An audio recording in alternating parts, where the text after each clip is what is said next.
Carros sem motorista. Estamos preparados? O que muda quando dirigir deixa de ser necessário? Imagina a seguinte situação. Você entra no carro de manhã, senta, coloca o cinto e fala, me leva para o trabalho. E pronto, você não dirige, não pega trânsito, não fica procurando vaga enquanto o carro faz tudo sozinho. Você pode tomar café, assistir alguma coisa, trabalhar ou simplesmente ficar olhando pela janela. Parece coisa de filme. Só que essa tecnologia já está deixando de ser ficção. E aí eu comecei a pensar em uma coisa. Será que a gente está realmente preparado para um mundo onde ninguém precisa mais dirigir? Porque se isso acontecer, não vai mudar só o jeito que a gente usa o carro.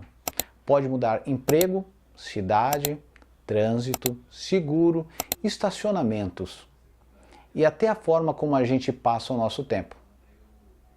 E outro ponto, o que acontece com quem dirige? Vamos começar pelo mais óbvio. Hoje tem muita gente que ganha dinheiro dirigindo. Motorista de aplicativo, taxista, caminhoneiro, entregador, dentre outros. É uma quantidade enorme de pessoas. Agora imagina que os carros autônomos fiquem tão bons que dirigir manualmente passa a ser desnecessário. O que acontece com esse pessoal? É claro que algumas profissões vão continuar existindo por muito tempo, mas outras podem simplesmente diminuir. E isso já aconteceu várias vezes na história. Quando uma tecnologia fica muito boa em fazer alguma coisa que um ser humano fazia, bom, fica cada vez mais difícil competir com ela e talvez o mais interessante seja o que o carro autônomo não precisa ser melhor com o motorista ou em absolutamente tudo. Ele só precisa ser bom o suficiente, barato o suficiente, seguro o suficiente e a partir daí a conta começa a mudar. E o trânsito? Agora pensa no trânsito de São Paulo, por exemplo. Aliás, talvez melhor não pensar muito, isso da ansiedade. Grande parte dos problemas do trânsito vem justamente de nós. Um motorista freia do nada, o outro muda de faixa sem dar seta, um está olhando para o celular e o outro está com pressa. E aí começa aquele efeito dominó. Um carro autônomo poderia conversar um com o outro, trocar informação. Um avisa, vou frear, o outro pode entrar, o outro tem um acidente logo ali na frente, vou pegar outra rota, milhares de carros trocando informações o tempo inteiro. Em teoria, isso poderia deixar o trânsito muito mais organizado e os acidentes poderiam cair bastante. Mas tem uma coisa curiosa, se o carro puder dirigir sozinho, você não vai mais precisar morar perto do trabalho.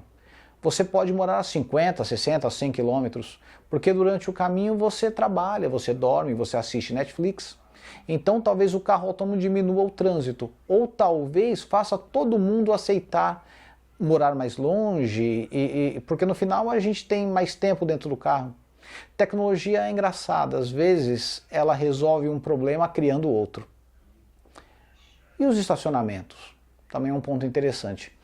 Essa talvez seja uma das mudanças que eu acho mais interessantes. Hoje você vai para o shopping, ao mercado ou ao centro e precisa deixar o carro parado. O carro passa horas ali, às vezes o dia inteiro. Agora imagine que ele seja autônomo. Você chega no shopping, sai do carro e ele fala, pode ir, ele simplesmente vai embora.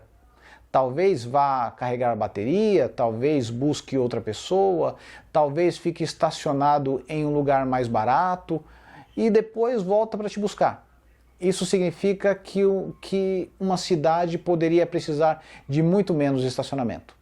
E aí começa a ficar interessante porque aquele espaço poderia virar parque, restaurante, prédio, moradia, calçada, mais espaço para pessoas e menos espaço para carro. E quase como se a cidade pudesse recuperar uma parte do espaço que hoje pertence a carros. Mas aí vem uma parte um pouco complicada. Agora vamos imaginar um acidente. O carro está andando sozinho, de repente aparece uma situação em que alguém vai se machucar. Quem decide o que o carro deve fazer? E principalmente, quem é o culpado depois? O dono? A montadora? A empresa que criou o software? O programador? A inteligência artificial encarregada pela pilotagem? Ou hoje, quando alguém bate o carro, normalmente a gente sabe quem estava dirigindo. No futuro, talvez essa pergunta não seja tão simples. E tem outra questão.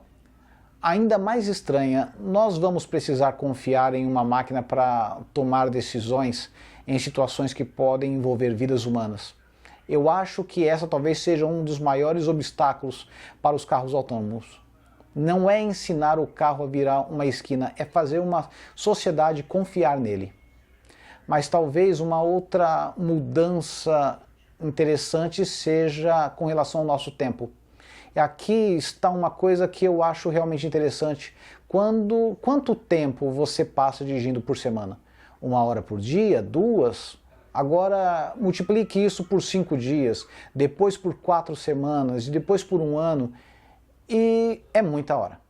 Hoje esse tempo está praticamente preso ao volante. Você não consegue trabalhar direito, não consegue dormir, não consegue fazer muita coisa. Mas se o carro dirigir sozinho, você recupera esse tempo. O carro deixa de ser simplesmente um meio de transporte. Ele pode virar escritório, sala de reunião, lugar para assistir filme, ou simplesmente o lugar em que você fica olhando a cidade enquanto ela passa. E talvez essa seja a verdadeira revolução. Não é o carro dirigir sozinho, é o que nós vamos fazer com o tempo que o carro devolveu para a gente. Uma pergunta final então, estamos preparados para o carro sem motorista? Tecnicamente talvez estejamos chegando lá, mas socialmente, não sei, economicamente, não sei, e até psicologicamente, não sei.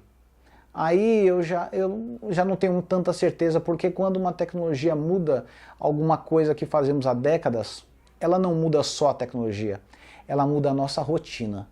E talvez daqui a algumas décadas dirigir um carro manualmente seja uma escolha.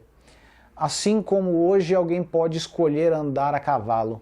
Não porque precisa, não porque gosta, porque quer. Eu deixo aqui uma última pergunta. Se o carro pudesse dirigir sozinho amanhã, o tempo que gastava dirigindo, trabalharia, dormiria, passaria mais tempo com a família, ou simplesmente continuaria olhando o trânsito pela janela?